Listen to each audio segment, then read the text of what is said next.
Hi weavers, welcome back to my channel. Please నా channel ఎవరైనా subscribe చేసుకోకపోతే subscribe చేసుకోండి. బెల్ బటన్ని ప్రెస్ చేయండి. లైక్, షేర్, కామెంట్ చేయండి. లైక్ చేయడం మాత్రం మర్చిపోకండి. ఈరోజైతే పాతకాలం లాగా మా అత్త వాళ్ళ అమ్మమ్మ వాళ్ళు ఇలా చింత చిగురు చేపల కర్రీ ఎలా చేస్తారో చూపిస్తానండి. ప్రాసెస్లోకి అయితే వెళ్ళిపోదాం. ముందుగా ఈ విధంగా చిగురునైతే తీసుకోవాలండి. లేత చిగురు ఉంటుంది కదా, ఇగురు, దాన్ని అయితే తీసేసుకొని ఇలా బాగా నలిపేసుకోవాలండి. బాగా నలిపేసుకొని పుల్లలు ఉంటాయి కదా, పుల్లల్ని అయితే తీసి పక్కకు పోయి ఇలా నలిపేసుకోవాలండి. అరచేతుల్లో పెట్టి నలిపేస్తే మెత్తగా అయిపోతుంది. ఇలా పుల్లల్ని వేరి వేసుకోవచ్చండి. చెరువు చేపలంటే ఇవ్వండి.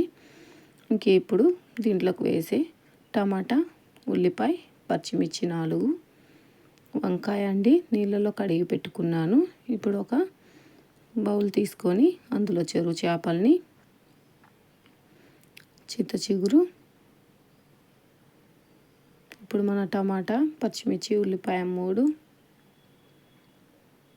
వంకాయలు. ఇది చాలా తొందరగా అయిపోతుందండి ప్రాసెస్ కూడా. మనకి స్టవ్ దగ్గర ఉండే ఆ పనే లేదండి. పెట్టేసి మనం వేరే పని కూడా చేసుకోవచ్చు.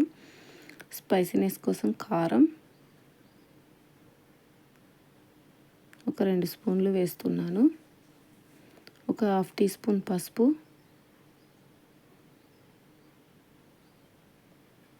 వేసేసి ఇంకా పైనుంచి ఆయిల్ అండి. ఆయిల్ వేసేసి కూరకు సరిపడా ఆయిల్ వేసేసి మొత్తం ఒక్కసారి అయితే కలిపేయండి. ఇలా మొత్తం కలిపేయాలండి. ఒకసారి అయితే కిందకి మీదికి మొత్తం కలిపేసేయండి.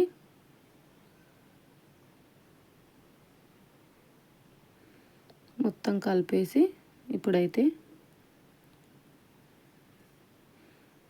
చూపించిన విధంగా కలిపేయండి.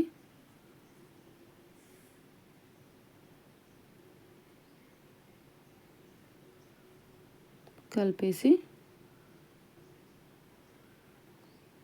నీళ్ళండి ఒక గ్లాస్ వాటర్ అయితే వేసేసి స్టవ్ పైన పెట్టేయాలండి. పెట్టేసి ఒక 10 నిమిషాల తర్వాత చూడండి ఈ విధంగా ఉంటుందండి.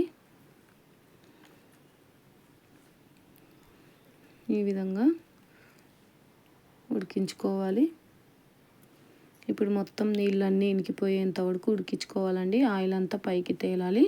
అప్పటి వరకు ఉడికించుకోవాలండి. ఇప్పుడు మన కూర అనేది రెడీ అయిపోయింది. స్టవ్ ఆఫ్ చేసేసి ఒక బౌల్లోకి అయితే తీసేసుకుందామండి. అన్నంలోకి కానీ సంగట్లోకి కానీ మన అమ్మమ్మలు, మన అమ్మ వాళ్ళు చేసే టేస్టీగా ఉండే చింత చిగురు కర్రీ రెడీ అండి. మీరు కూడా ట్రై చేయండి.